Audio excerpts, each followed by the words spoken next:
उमेश कुमार जी को अपनी पत्नी के देहांत के बाद अपने बेटे बहू के साथ शहर आना पड़ा, क्योंकि पत्नी के जाने के बाद वे एकदम अकेले हो गए थे। अब बेटा ही था जिसके साथ वे रह सकते थे और उनकी इस उम्र में सही से देखभाल हो सकती थी।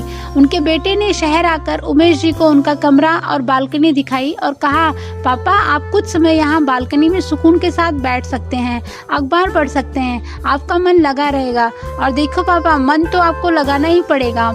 उमेश जी भी अपना मन लगाने की पूरी कोशिश करते, लेकिन बुढ़ापे का एकाकीपन उन्हें खाया जाता था। आसपास कोई बोलने वाला भी नहीं था। बेटा और बहू अपने काम में लगे रहते। कभी कभार पोते के साथ मन बहला लिया करते, लेकिन वह भी अक्सर स्कूल की पढ़ाई में लगा रहता।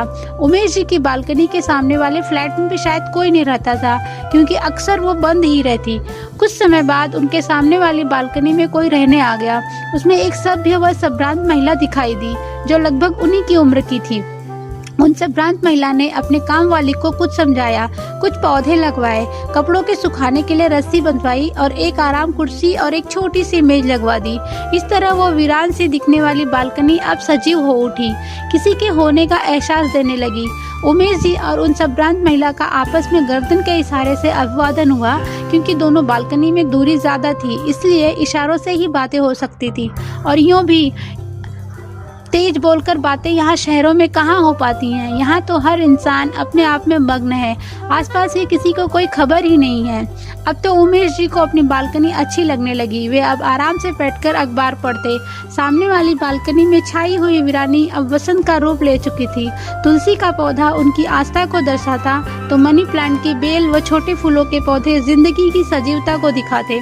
वैसे भी स्त्रियों को वरदान मिला है कि वे चाहे जहाँ घर बसा सकती हैं, उसे स्वर्ग का द्वार बना सकती हैं, वसंत ला सकती हैं, वीरानिया को बदलकर बगिया खिला सकती हैं। स्त्रियां घर के आसपास एक सकारात्मक ऊर्जा का निर्माण करती हैं। बस इस तरह उन दोनों का रोज आंखों से व गर्दन के इशारे से आपस में अभिवादन होने लगा। संवाद कभी न होता। उमेश जी अब फिर से जिंदगी को जीने लगे थे। वे उन महिला को कभी वहाँ सब्जी साफ करते देखते, कभी पौधों में पानी देते हुए देखते, कभी अचार सुखाते तो कभी स्वेटर बुनते। दोनों का आपस में कभी संवाद नहीं होता, बस एक एहसास होता है कि उनके आसपास भी कोई है। उन महिला की एक प्यारी सी पोती भी थी, जिसे वो कभी कभी इशारों में ही उमेश जी को नमस्ते करवाती, जिससे उन्हें और अपनापन महसूस होता। बस इस तरह दोनों में एक प्यारा सा अनकहा रिश्ता बन गया। यूं ही कहें महीने गुजर गए। एक दिन उमेश जी ने देखा कि उन महिला ने न ही उस दिन दीप जलाया और न ही पौधों को पानी दिया, बस आकर आराम कुर्सी पर ऐसे ही बैठ गई। महेश जी को लगा कि शायद तबीयत खराब हुई। उन्होंने इशारों से पूछा, क्या हुआ?